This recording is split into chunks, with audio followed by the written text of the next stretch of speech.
to think about how COVID has affected America and how some of the other events in our country right now are bringing to light the effect on minority communities. This is a healthcare show. We're not going to get into a lot of social justice issue or protests and things like that, but there are healthcare ramifications to societal issues without question, just as there have been to COVID. What I want our audience to feel at the end of the day is something that I've felt as a white guy with a black family. And that is that society isn't the same. And that exclusion takes many forms every day. But first, Dana, let's talk about the numbers. We do have some good news.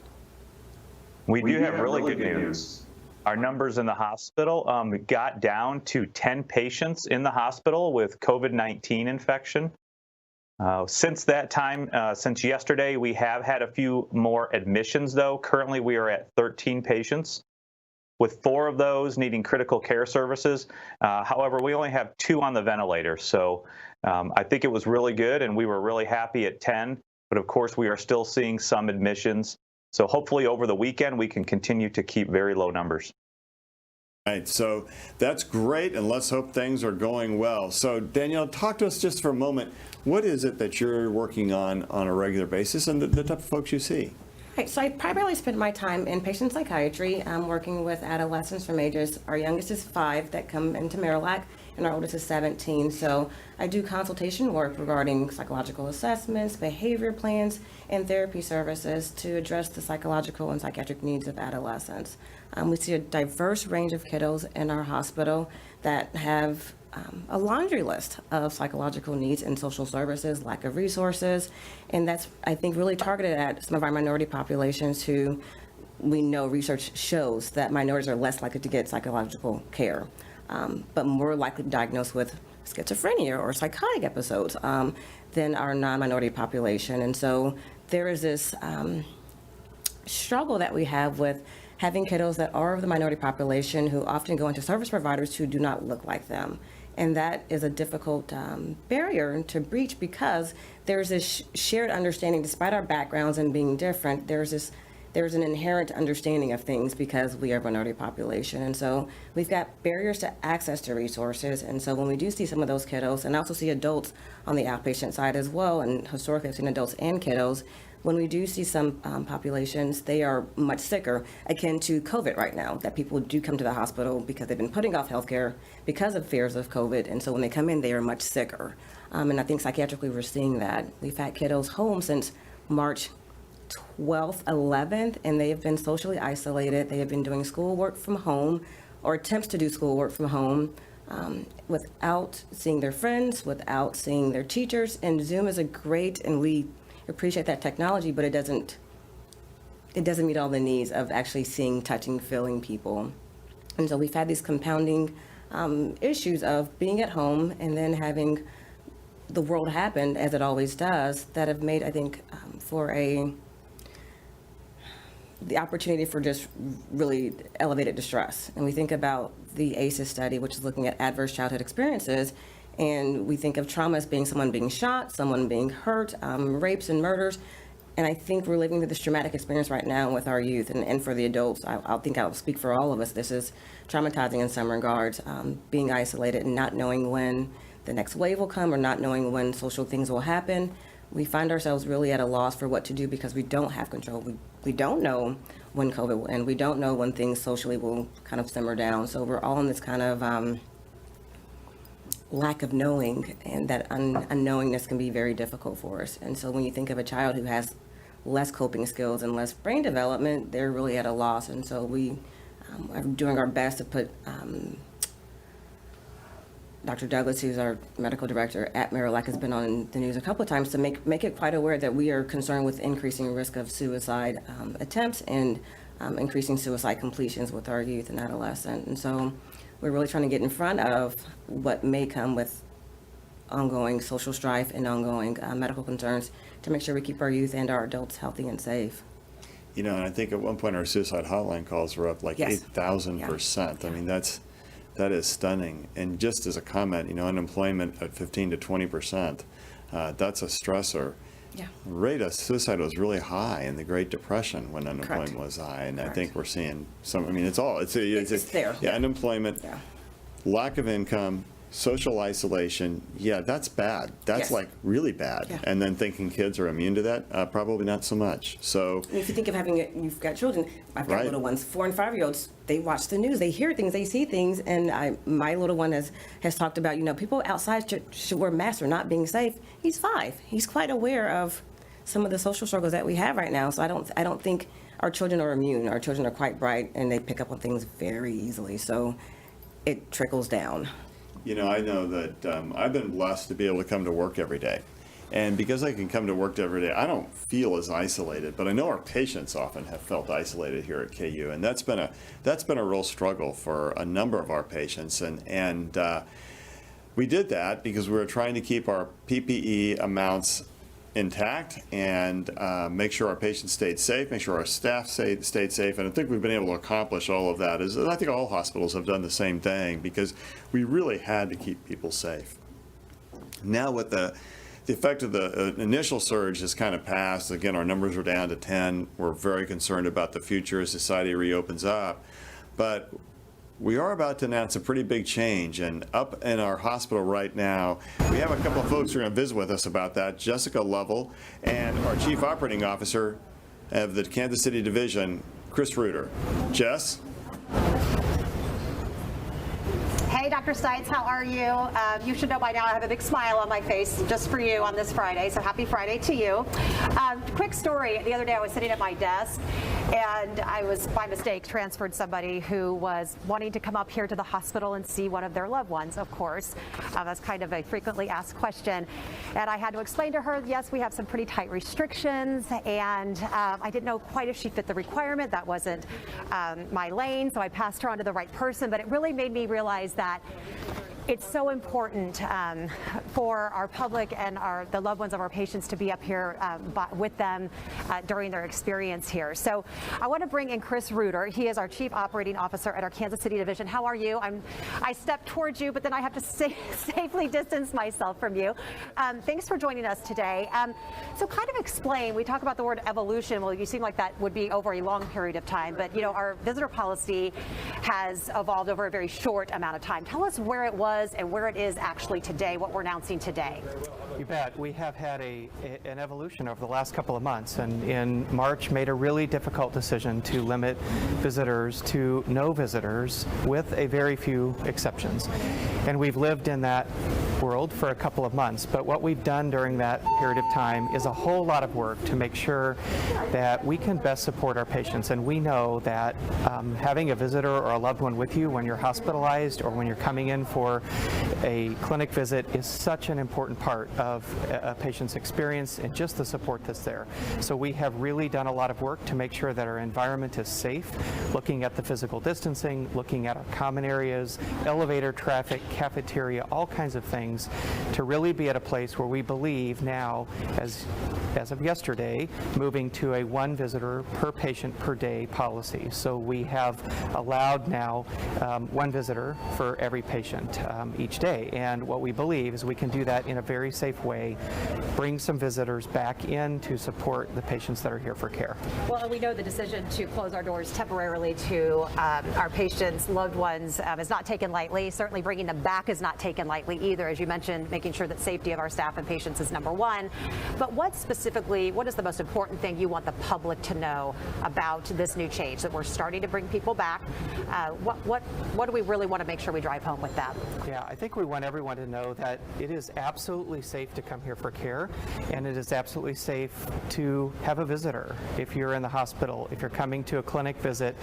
With the exception of our cancer treatment and infusion areas, we have patients coming every day, thousands of patients for hospital outpatient visits as well. And so bringing someone with you to assist is just a fine thing. We have taken measures and precautions all across our campus to make sure that we have safety in mind. What we do ask visitors to do is to be screened upon entry, as we've always done, and also to wear a mask and to be cognizant of some of the signage and the cues throughout the organization, letting people know how to stay safe. So keeping that physical distance, making sure that we're not getting more people on an elevator, for example, than we should. And I think the signage and the help from our staff internally will help that become an easy thing for visitors to navigate to our campus. And what some of our viewers might know is that right below us is our lobby, and it certainly has changed so much just over the last couple of weeks. It's nice to see kind of the sights and sounds of what our hospital has always been, of people coming and going and receiving great patient care.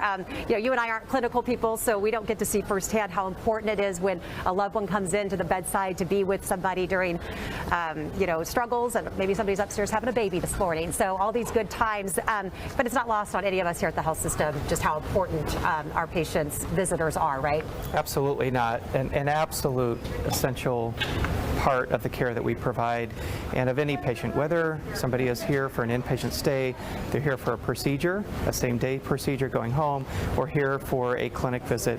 The support of our loved ones is obviously a very, very important part. So that is why we put the effort into being able to make our environment safe. We know how important it was to be able to bring some visitors back into campus. So we will continue to look, and we're studying this every day. Yesterday was the first day that we brought additional visitors back in. We had teams observing and looking at that yesterday and again today, and we will into the future to make sure that we're staying safe. Chris Reeder, thank you so much for joining us. I know you're busy this Friday. I'll let you get back to work, and Dr. Seitz, I'll send it back to you in the studio with our guests. Thank you. So important things, because I do think patients and families can feel socially isolated. Sierra, you've done some work around some of this in your work as a student and in your project this summer. Talk to us a little bit about the things you're doing. And I think you've been talking to folks in Ford County, which is a place where there's been a pretty big outbreak. I have, and so I'm a Master's of Public Health student here at KU, KUMC on the university side. And one thing I've been doing this summer, along with a lot of my public health colleagues, is working for KDHE doing case investigation.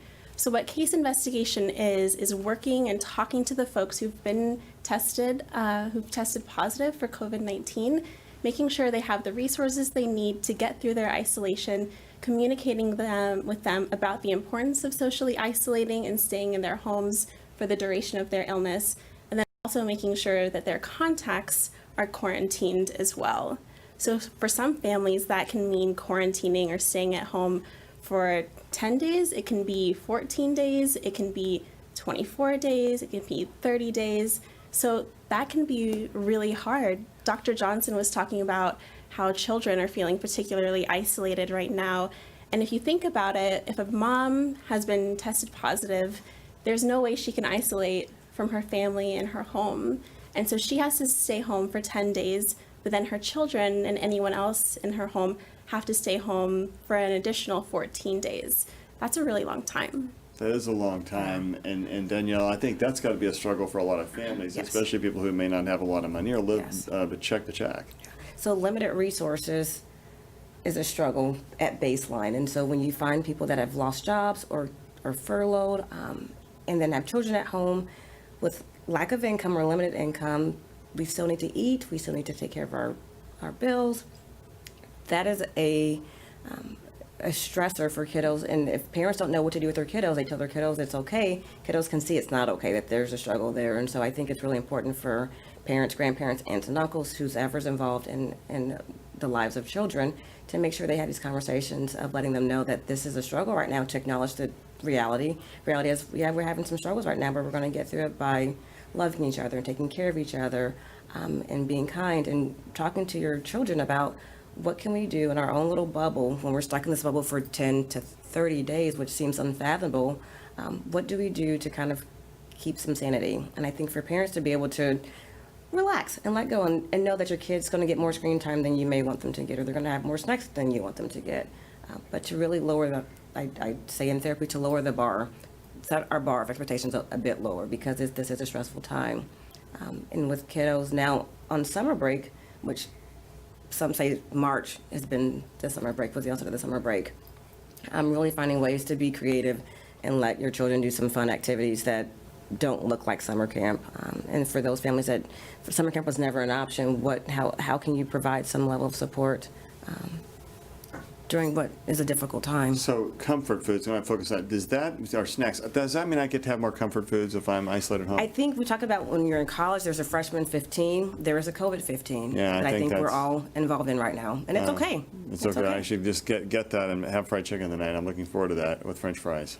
Yeah. Acceptance of reality is important for all of us. Reality is we're going to have more indulgences, and that's okay. I like that. Moderation. Moderation is the important piece. And Dana, we keep saying to people, shelter in place, shelter in place. So it's not like we're telling them to run out and socialize. Right, absolutely. You know, we've talked about socialization as we've gotten further into this. We've talked about, can you expand your bubble in a responsible and safe way? And encourage people to get out and be active, be outdoors, maintain the social and physical distancing, but you can still have interactions with other people in a safe manner. Yeah, and I think, and you broke up a little bit, but after 60 days of working together, I'm sure what you said is shelter in place, but go exercise and be safe about it. Yeah, that's it. Responsible, be responsible. Responsible. Sierra, you know, this whole social isolation thing, in a biracial family, you kind of have both sides. You're like, well, here's what it can be to be white in the world, but also here's what it is when you're having to isolate, and there are mental health effects of that. There are, and there are mental health effects of existing in this world as a person of color as well. I'm sure Dr. Johnson can talk to us about weathering, the idea that chronic stress of being isolated, whether it's isolated in your community or if it's isolated at home, has an impact on your health. And that's something that I've seen talking on the phone with people who've tested positive for COVID-19, and it's something that I've seen in my research, and it's part of my lived experience. So social isolation and being a little invisible is what sheltering in place means. And for some people, that is a lifetime. It's not just COVID-19. Let's see if there are questions out there from media. Not hearing any. Jill, I bet we have some from our listening audience today. Yes, we do. Community is interested in the topic. One question is, you mentioned words, talk to your kids. Do you have suggestions on language? It seems to be a hard... That is, it needs to be developmentally appropriate. So what you say to your 5-year-old should look appreciably different than what you may say to a 15-year-old. But to be able to have an honest conversation and to let your children ask questions. I think we tend to want our kids to sit and we're going to tell you everything, but they have questions. And so to really validate their concerns, because maybe their question is, will COVID, make me sick or make you sick? And if we never let our children ask that question, they're going to be anxious. There's the clinical term. So Daniel, you use a big word, not a big word there. You used an important word, as I'm trying to say, this word about validate. Talk to us a little bit more about that, especially how do you break through a teenager who may not want to talk? That's a hard nut to crack. It is. That is a very hard nut to crack. That's a good word. Yes. I think here's the long part of the answer. We start that process when they're 2 and 3. It's hard to talk to a 15-year-old when we've never talked to them before. So we lay that groundwork early on if we can to let them know that I'm open, I'm honest, I'm going to listen to you, you're going to get feedback. You may not like it, but that's okay. But if we haven't made those steps when they were much younger, to really let them know I'm here, I know you're struggling, and if they are in bed curling the covers, to go in and check on them, to let them know that I care, I love you, I'm here for you, I notice you're doing some things different, I'm worried about these things. And really to have if you have concerns about your child's safety, to be explicitly blunt. Are you feeling like you want to kill yourself? Not harm yourself, are you not feeling okay? But if you have those legitimate concerns, to really ask the questions. We are sometimes scared by the answer, but it's important to ask the questions of concerns about our kiddos and to really let them know that we're there for them. And if we can't crack that shell, maybe uncles or aunts or grandparents have a really good rapport with our kiddos and can ask those difficult questions. And so that's bringing in the village that we all hopefully have around us, that we can have someone else step in and do some of that work. And if there's concerns, please call your mental health provider and get an appointment set up. And if you don't have one, please look on the KU website or call your pediatrician or PCP to get something set up, because there's support out there. And this is a very stressful time, so we want to support not just the kiddos, but us big kids as well.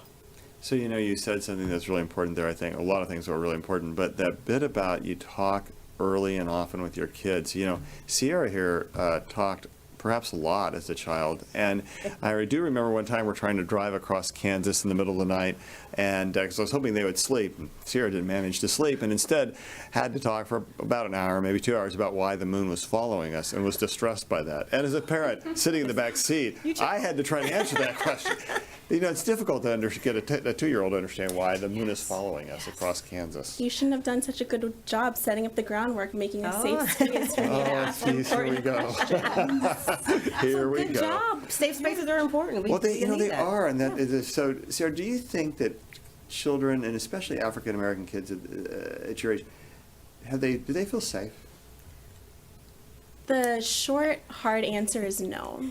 No, we don't feel safe. And we were taught at a young age that because we looked different, there were certain things we had to do to be safe. Some of that is making sure you're wearing a suit when you show up to a new space. Some of that is knowing how to navigate certain conversations and certain spaces so that you are safe and so that it's safe for any person who looks like you who comes after you.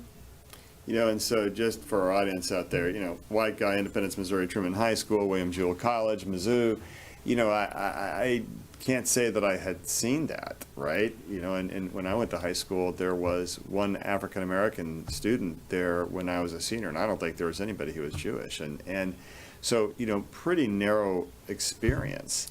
And then I meet my wife in medical school. We're lab partners, and it's like, you know, we started getting along really well. We're good friends, and all of a sudden things developed. And I'm like, well, I hadn't expected that. And then you see the world through different eyes, and it's an entirely different experience. And you can think that two people who have the same job go through this world with very similar experiences, but the reality, when you come from very different backgrounds, your experiences are altogether different. And I think that's what sometimes as a society we forget, is that we expect the world to look like it is through our eyes, and the reality is you have to see the world through somebody else's eyes, including your kids. Yeah, taking the perspective of someone else, which can be really hard because even though we're dressed in suits, they see our race first or our gender first. And so we have these, and the implicit bias is a real thing. And so when we think about what's the first thing you think of when you see someone, it's typically these really quite visible features of ourselves. And so that can be a barrier, because what if I am this psychologist who actually knows things, but you don't see that in me because of my race? And so that can be a barrier and make it not feel safe. Because that's such I would think, a chronic toll for mental Correct. health. And again, I just draw the correlation. When you can't be seen because you're in a home, you can't establish friends, and you're trying to Zoom people, providing Zoom works, that's one experience. But imagine that through this concept of your life. So, Jill, another question. Yes, Brandon writes, how do we make it safe for children to see family or friends? He goes on to talk about, I think the children that he's talking about are under age 12, and he's confused about all the studies that are coming out. They seem contradictory. All right, let's talk about how to make it safe. First, let's say, Dana, can we make it safe for kids to see each other? Because things, man, the children's stuff has kind of changed a lot. Even this week, new information suggests it's changing a lot about how much kids infect others. Yeah, I want to address that first. You know, certainly we know that every day new research is coming out. Our United States experience is a little bit different than some of the other countries, or at least what has been published. I think that point is very valid. We are still trying to learn about this. As it evolves, we will have better information. If some of the new research is true, that means that pediatrics are probably less apt to spread it as much as we thought they could. We certainly know that for the most part, children have less severe disease, and a higher proportion of them have less severe disease and may not even have it at all. So I think there are can make it know that they can't really probably physically distance very well, but you can still do other things. You know, certainly, as we talked about before, encouraging outside play, I think, is important. And who's in the bubble? Yesterday we talked about, or the other day we talked about, engaging of the really discuss those types of things. Who's in those other household bubble, things of that nature. nature, there are ways to mitigate risk, just as we have talked about individually mitigating risk if you're trying to do anything such as travel. Danielle, advice for us about that. And again, I'm remembering that we had some folks from Children's Mercy and an infectious disease doctor there a couple of days ago visit with us and said, hey, gosh, there's some pretty interesting evidence out there right now that kids are not spreaders of this disease. Adults are spreaders, but the kids may or may not be even sick with it, but they generally don't spread it. So if people hear that, there's a time to let your kids run out and play. I'm not sure about that. The data is pretty early, but man, maybe we ought to make sure that their mental health is intact. Yes, and so I think finding some creative ways to make sure our kids can connect. And so I've seen people do car drive-bys. They drive by a friend's house and they hang outside from each other from 6 feet away and they interact, they talk. Or they may ride their bikes next to each other in a parking lot where they're 6 feet away. But being creative with getting your kids with their friends is important because we just know that kiddos being isolated is just increased anxiety, increased depression.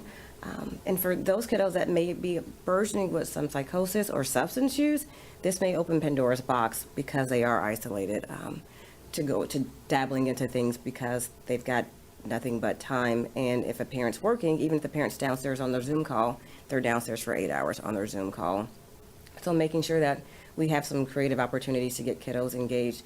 And if there's, again, any concerns with how your kid's functioning, to make sure that we get them seen, we get them to talk to someone, to have a trusting, safe place to kind of get all those things out, bringing the family back into those therapy sessions, but making sure that we open the door in communication and dialogue. And I when kiddos are in school, I always ask, what was good about your day? What was not so good about your day? Some of those routines should not change because they are not physically at school, but to still ask at the end of the day, what was good about today? And what was not so good? And what would you want different for tomorrow? So to make sure that some of the routines we have for school, we still carry them out. They just look a bit different. That's a good point. And you want, I think you said, you noted there for a moment about the Zoom calls all day long. I know if I was working from home or the day I tried to work from home, it was on call all day long. Had I had a kid in the house, I may have been in the same house, but I would not have been in the same space. And I wouldn't, and I know it may have even been worse for them. I don't know. But I think that's a struggle. And again, the 12-year-olds, I think part of it is if you want your kids to be outside, I think being outside is really good. Yeah. Outside is always good, and B, it's better as far as an infectious disease standpoint and infection control. So I would want kids to get outside and play, try to maintain some distance, but recognizing, the COVID-19 journey is a struggle. And we are learning a lot as we go along the way, but if you think your kids aren't safe and they're going to be a little better off if they go outside, keeping them sheltered in place because of fear of COVID-19, bad idea. Yeah. Having your kids be safe, that's a good idea. And we all have to balance all these recommendations in our own life. I suspect you're hearing that from some of the folks you talk to, Sierra. I am. I'm hearing it a lot. And one thing that concerns me as someone who is working in healthcare is that folks aren't always able to get the resources they need to get through the day. And luckily, your local health department is there and ready to help you if you do need some resources, whether it's getting medications or whether you need help with groceries. Your local health department is there to help you. So always reach out to your local health department to get the resources you need. That is an important point. We, as physicians, sometimes see the world about how we affect healthcare, but the reality is there's a public health, not just a personal health, that's really important. Jill, another question. Yeah, just a real quick, kind of quirky one. Donna works apparently in a library, and she's wondering, do you need to quarantine the books for several days after someone checks one out? Dana, I think we've kind of gotten away from that whole thing, and we don't wipe down surfaces like as much as like if you get a book in, are you going to wipe it down? I don't know that you need to do that. No. I would agree with you. I don't think there's any need to quarantine such as returned books. Really, the virus is not going to survive in general on many surfaces for any period of time. I think if you are working with those books, the more important thing is just going to be maintaining good hand hygiene and really trying to avoid touching your face. But for the most part, the books or other types of things like that, if they're being returned to the library, are really not going to pose much of a risk at all. Barbara says, can you please speak to the effect of social isolation on the vulnerable population of long-term seniors She knows it's a problem. People are asking for help. It is. Okay, Danielle, what do you think? That is such a hard question. I think inherently before, seniors were more vulnerable and socially isolated kind of as a baseline. And so now that we have this policy in place to keep them safe and keep us safe, that is difficult. So I can't think of the organization I saw in the news probably a month ago that's actually intentionally having these Zoom calls. They're pairing seniors with community partners to make sure that they have this connection. There are letter writing campaigns to make sure that our seniors are having some correspondence. So I keep saying this, finding creative ways, but I think we are in this space of finding some ways to maybe connect. If we can have some visitation where they're in their window and we are there, but connecting our seniors with the things of their youth has been important, especially for those that are having some memory issues. What things can we do to help them connect to the things that they do remember and can't hold on to? But finding opportunities for what would be ideal is to have a letter writing campaign between our kids at home that aren't doing school right now and our seniors, and to really pair these two populations are really isolated right now together. And the history that can be shared would be, I think, quite amazing if we could You do push things that like through. that. Yeah. You know, my mother-in-law is 87, and we had her get out of her independent living situation, but option. And they are in that independent living, and they don't get visitors, and they're not supposed to go out. Yeah. Wow, that's really hard. And you know, televisions are good in some regards, but you can't get a hug from a TV, No. and so that doesn't work as well. And Sarah, have you had that occur on some of your calls or some of the things you've done with some of the folks? I have, and one thing that always strikes me is the number of people who are at home by themselves. So they're at home by themselves, they're sick with COVID, and they can't go out, and they can't have people over.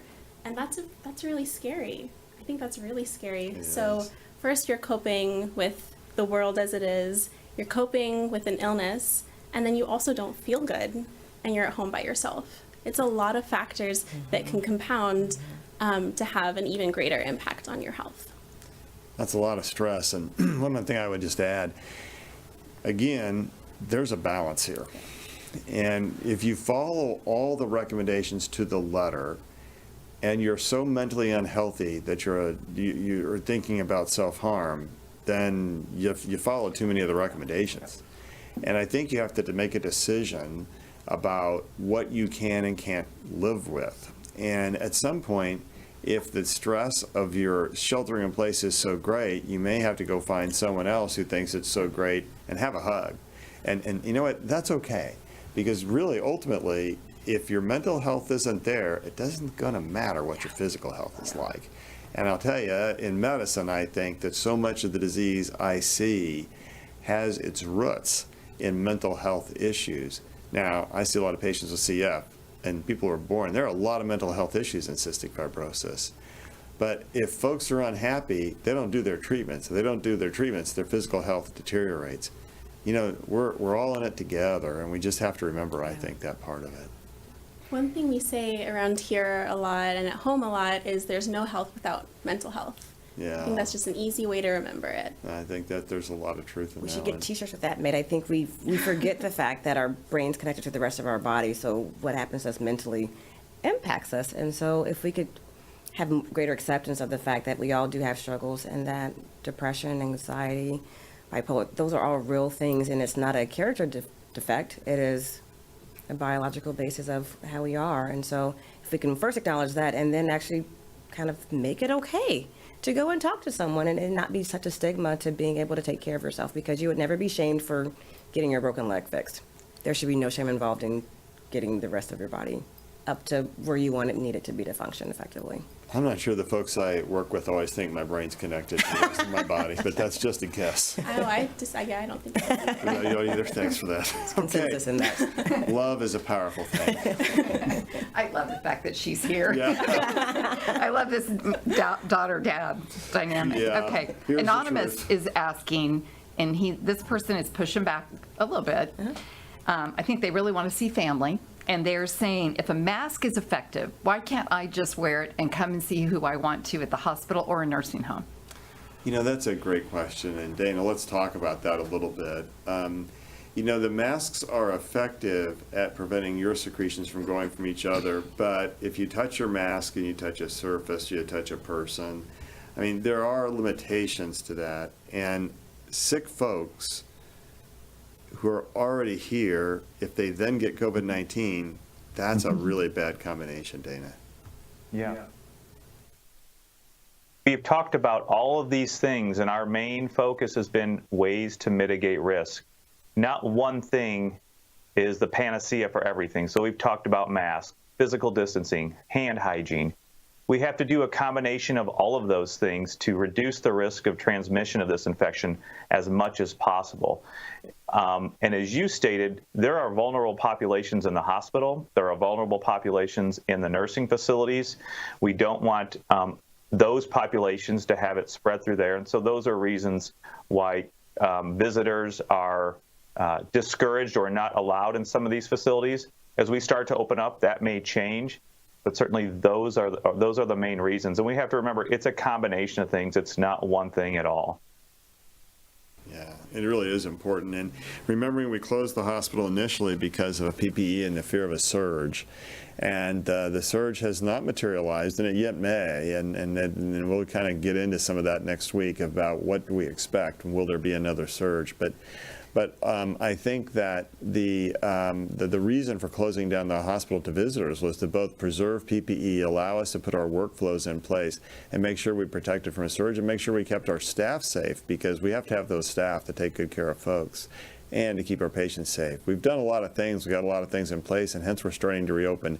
And in fairness, I think most of the hospitals in Kansas City, we have that combined CMO call, and most of them are either have already reopened to a visitor or are strongly considering it and deciding when to implement it. We know that it's taken a large toll. Just the thought of being in this hospital and being ill, and I've had some good friends in hospitals, and they can't get family members to visit them. That's really hard, and that's social isolation. And just think about what it would be like if you were isolated every day at home. And that's and then to be isolated when you're sick or you're struggling, or to be isolated for your life. We'll return to that theme in just a moment, but I think we have time for one more question. Can we do 3 real quick ones? Yes, ma'am. All right. Jennifer wants to know, how safe is it really to send letters to a nursing home or mail in general? Oh, I think it's really safe. I wouldn't be concerned about COVID being on a letter, going through the mail, and then ending up in a nursing home and making somebody sick. Dan, I just don't think that's a concern to you.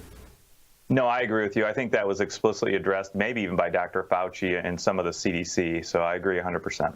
And, you know, when we first started the COVID crisis, that was part of the teaching. Yeah. But again, we've learned so much. And you've heard us say on the plane, I think Jessica Callender-Rich, who's one of our geriatricians, said that, you know, getting through this pandemic is a lot like building an airplane while you fly it. And so at first, we were trying to give you everything we could to be safe. As we've learned more, we really know that surfaces, while a concern, aren't quite the same concern we have. Early on, we're saying, wipe down your food, wipe down your countertop. We really haven't come back to that same message for a while, because we've learned a lot more about how the disease is spread. So letters, safe. Especially for seniors. Great idea. Yeah, right? what a great idea. Okay, and Michelle says, what do you think about kids and teens going to the neighborhood swimming pool? I know they're kind of Neighborhood swimming pools. Oh, boy. As a Okay. parent, I have a concern. Here we go, Dana. The swimming pool conversation keeps coming back, and it's not the pool. The pool's really safe because the water's safe.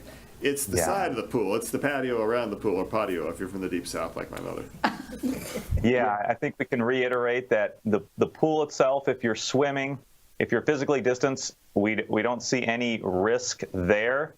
You know, if you have some virus into the pool, it's really not going to be an issue. The issue is the lack of physical distancing. If you're sitting on the side of the pool, if you can maintain physically distanced in physically distanced areas, that's going to be good.